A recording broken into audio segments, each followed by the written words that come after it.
Friends, ಇವತ್ತು ನಾವು ಮೈಸೂರು ದಸರಾಗೆ ಬಂದಿದ್ದೀವಿ.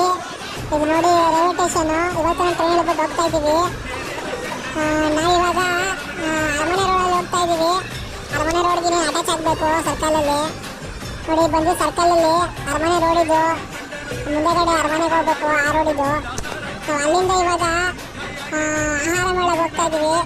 ಅದೇ ಅಲ್ಲಿ ವೆಜ್ಜು, ನಾನ್ ವೆಜ್ಜು, ಆಮೇಲೆ ಚಾಟ್ಸು ಎಲ್ಲ ಥರ ಫುಡ್ಸ್ ಇದೆ. ಅಲ್ಲಿ ಹೋಗ್ತಾ ಇದೀವಿ ಇವಾಗ ನಾವು. ನೋಡಿ ಇದು ದೇವರಾಜು ಅರಸು ರೋಡು. ಈಗ ಈ ರೋಡ್ಗೆ ಬಂದಿದ್ದೀವಿ ನಾವು.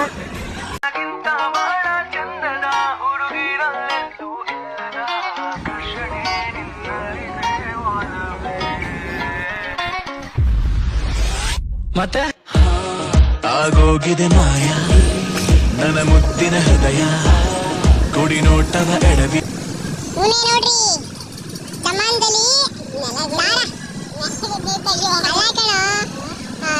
ಖಾದಿ ಬಟ್ಟೆ ಅಲ್ವ ನಮ್ದು.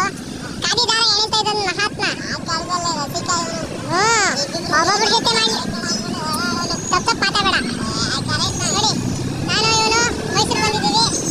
ಮೈಸೂರಿಂದ ಹೆವಿ ಟ್ರಾಫಿಕ್ ಇದೆ. ಅಲ್ಲಿ ನೋಡಿ ಅಲ್ಲಿ ಪೊಲೀಸ್ ಮಾಮ ಟ್ರಾಫಿಕ್ ಕ್ಲಿಯರ್ ಮಾಡ್ತಾ ಇದ್ದಾನೆ.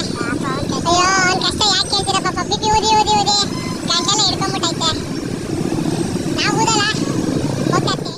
ನೋಡಿ ಫ್ರೆಂಡ್ಸ್, ಇನ್ನೇನು ಆಹಾರ ಮೇಳ ಹತ್ರ ಬಂದೆ ನಾವು. ನೋಡಿ ಇಲ್ಲಿ ನಾನ್ ವೆಜ್ ಕಡೆ ಸೈಡು, ನಮ್ಮ ಬ್ಯಾಕ್ ಸೈಡು ವೆಜ್ ಇತ್ತು, ನಾನ್ ವೆಜ್ ಇದು. ನಾವು ಅಲ್ಲಿಗೆ ಹೋಗ್ತಾ ಇದ್ದೀವಿ. ಈಗ ನಾವು ಹೊಸಕೋಟೆ ದಮ್ ಬಿರಿಯಾನಿಗೆ ಹೋಗ್ತಾ ಇದ್ದೀವಿ ಹುಡಿಕೊಂಡು. ಹೊಸಕೋಟೆ ದಮ್ ಬಿರಿಯಾನಿ ತಿನ್ಬೇಕು ಅಂತ ನಮ್ಮ ಹುಡುಗ ಹೇಳೋನೆ. ನೋಡಿ ಹೊಸಕೋಟೆ ದಮ್ ಬಿರಿಯಾನಿ ಇದು. ಬಿರಿಯಾನಿ, ಕಬಾಬು, ಚಿಲ್ಲಿ ಚಿಕನು ಮತ್ತು ಚಿಕನ್ ಫ್ರೈ ಇದೆಲ್ಲ ಹಾಕಿದ್ದಾರೆ. ನೋಡಿ ಆಹಾರ ಮೇಳದಲ್ಲಿ ನಮ್ಮ ದರ್ಶನ್ ಕಾಗೋಗಿದ್ದಾನೆ. ಅಲ್ಲಿ ನನ್ನ ಹುಡಿಕೊಂಡು ಮನೆ ನೋಡ್ಕೊಂಡು ಆ ಕಡೆಯಿಂದ ಹುಡಿಕೊಂಡು ಬರ್ತಾ ಇದ್ದಾನೆ.